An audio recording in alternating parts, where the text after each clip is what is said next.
جس وجہ سے خودکشیاں زیادہ ہو رہی ہیں وہ ہے عشق مجازی کے اندر ناکامی. کسی دنیا دار سے محبت کی اور اس میں پھر ناکامی ہو گئی تو پھر کیا کرتے ہیں لوگ؟ پھر اپنے آپ کو ختم کر لیتے ہیں. پہلے ہوتا تھا، سنتے تھے کہ 1 سال میں 1000 ڈاکٹر تیار ہوا ہے، 1 سال میں 1000 عالم دین مدرسوں سے تیار ہوا ہے، 1000 حافظ قرآن تیار ہوئے ہیں. اور اب ہم سنتے ہیں 1 سال کے اندر 1500 مجنوں تیار ہوئے ہیں، 1500 رانجے تیار ہوئے ہیں. اب حالت یہ بن گئی کہ جگہ جگہ پر پھر لوگ ہوتے ہیں نا نفسیات والے، وہ پھر اسی مرض کا باہر لکھتے ہیں اپنی دکان کے. محبت میں ناکامی ہے تو ہمارے پاس آئیں، کاروبار میں نقصان ہوا تو ہمارے پاس آئیں. پھر ہاتھوں کی لکیریاں دیکھ کر وہ پھر فیصلے کرتے پھرتے ہیں. جو خود فٹ پاتھ پہ بیٹھا ہے وہ تمہاری تقدیر کے کیسے فیصلے کرے گا؟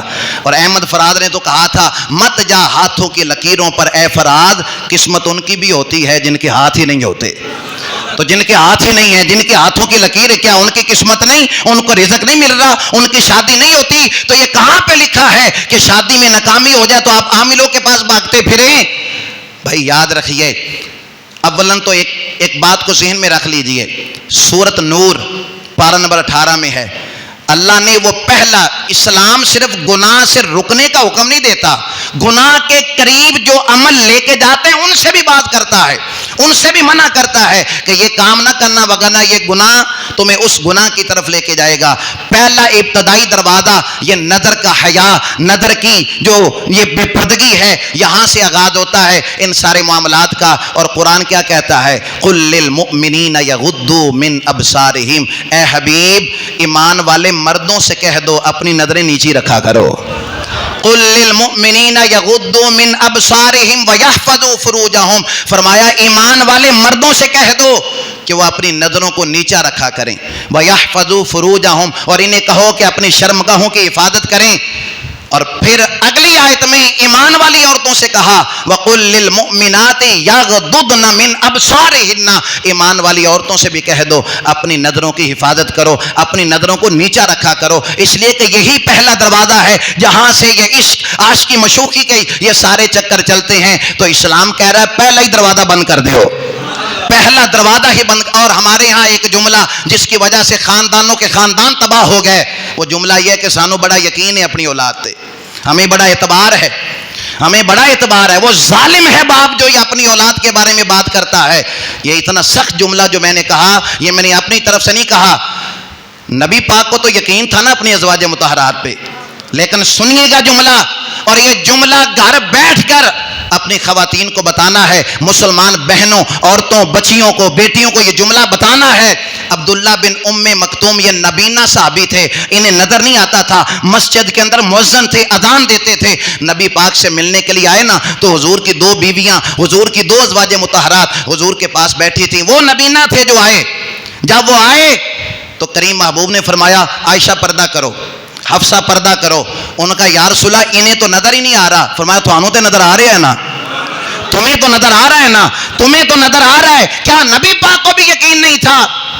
اور ابن حجر اسقلانی ایک جملہ لائے ہیں، یہ جو کہتے ہیں نا ہمیں بڑا یقین ہے، ہاتھ میں انگارہ دے دینا موبائل کی صورت میں اور پھر کہنا بھائی جلتی آگ ہو اور تپش ہو، شعلے اس کے بلند ہو رہے ہوں اور اس کے قریب آپ گھی رکھ دیں اور پھر اسے کہیں کہ پگھلنا نہیں توجہ فرما رہے آپ. تپتی آگ کے ساتھ آپ گھی رکھ دیں، مکھن رکھ دیں اور پھر آپ مکھن کو کہیں کہ پگھلنا نہیں، یہ کبھی ایسا نہیں ہو سکتا. ابن حجر اسقلانی حدیث لائے، یا رسول اللہ صلی اللہ علیہ وسلم، اب حضور نے جو فرمان، اس حدیث کو آپ نے سینے کا تعویذ بنا کے لے کے جانا ہے، سینے کا تعویذ بنا کر. میں مبلغ ہوں نا، مصلح ہوں، جس بات کی طرف دیکھوں گا ڈاکٹر مرض کی تشخیص کرتے ہیں. آج موضوع ہے کہ خودکشیاں کیوں ہو رہی ہیں. بھائی میرا کام ہے مرض کی تشخیص کرنا، میرا کام ہے وہ مرض بتانا کہ کہاں کہاں بیماری آئی اور کس بیماری کی وجہ سے لوگ اس انتہائی قدم کی طرف بڑھتے ہیں. اللہ اکبر. حضور فرماتے ہیں کہ جب ایک مرد اور ایک عورت، ایک لڑکا اور ایک لڑکی، یہ جب تنہائی میں ہوتے ہیں نا، یہ 2 ہوتے ہیں تو تیسرا شیطان ہوتا ہے. یہ 2 ہوتے ہیں، ان میں تیسرا شیطان ہوتا ہے. اب اگلا جملہ، ایک گل تے کئی دفعہ تسی سنی ہوئے گی پر حدیث آگے ہے جو نتیجے کے طور پہ دینا چاہتا ہوں. وہ جو کہتے ہیں ہمیں بڑا اعتماد ہے، ہمیں بڑا اعتبار ہے، بڑا یقین ہے ہمیں. او بھائی جنت جیسی جگہ، جنت سے محفوظ جگہ ہے کوئی؟ حضرت آدم اللہ کے نبی ہیں، جنت جیسی محفوظ جگہ نہیں، اور حضرت آدم اللہ کے نبی پر جو بے ایمان شیطان تھا اس نے وہاں بھی وسطہ ڈال لیا۔ اب اس سے بڑھ کے میں اور کیا دلیل دوں؟ کون کہتا ہے کہ مجھے یقین ہے، اعتبار ہے؟ بھائی اپنی آنکھوں سے پٹی اتار لیجئے، پھر جب بیٹا آ کے دوپٹہ کھینچے گا نا ماں کو اور کہے گا چل جا کے میرا اتنے رشتہ لے، پھر تمہیں سمجھ آئے گی کہ ہم نے یہ کیا انگارہ ان کے ہاتھ میں تھما دیا۔ وہ ماں اندھی ہے جس کے سامنے اس کی بیٹی بیٹھ کر نیٹ پہ کیا دیکھ رہی ہے، پھر وہ آنکھیں بند کر لے، پھر جب وقت آئے اور جب پانی سر سے پار ہو جائے اور پھر کہا جائے یہ ہمارے ساتھ کیا ہو گیا۔ بھائی اس مرض کی طرف تشخیص کیجئے، اس کی طرف غور کیجئے۔ کریم محبوب کیا فرماتے ہیں؟ فرمایا جب ایک لڑکا اور ایک لڑکی ایک تنہائی میں ہوتے ہیں، تیسرا ان میں شیطان ہوتا ہے۔ اب پوچھنے والے نے پوچھا یا رسول اللہ بامیوں نیک ہی ہوں تو پھر بھی علیحدہ نہیں ہو سکتے، تنہائی میں اکٹھے نہیں ہو سکتے؟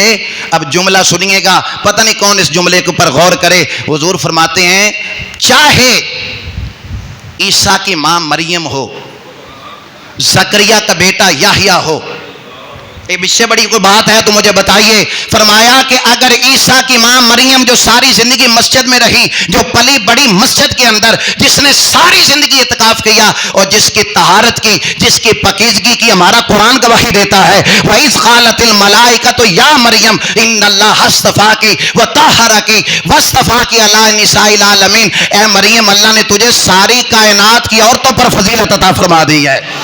جس کی پاکیزگی کے قصیدے خود قرآن بیان کرے، خود رب بیان کرے، اور میرے نبی کیا فرما رہے ہیں؟ فرمایا تم کہتے ہو وہ نیک بھی ہو تو انہیں اجازت نہیں، فرمایا میں کہتا ہوں عیسیٰ کی ماں مریم ہو، زکریا کا بیٹا یحییٰ ہو، میں ان کو بھی تنہا رہنے کی اجازت نہیں دوں گا،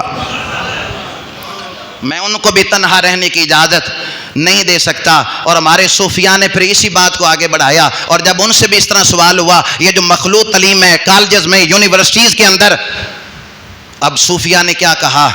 فرمایا اللہ اکبر۔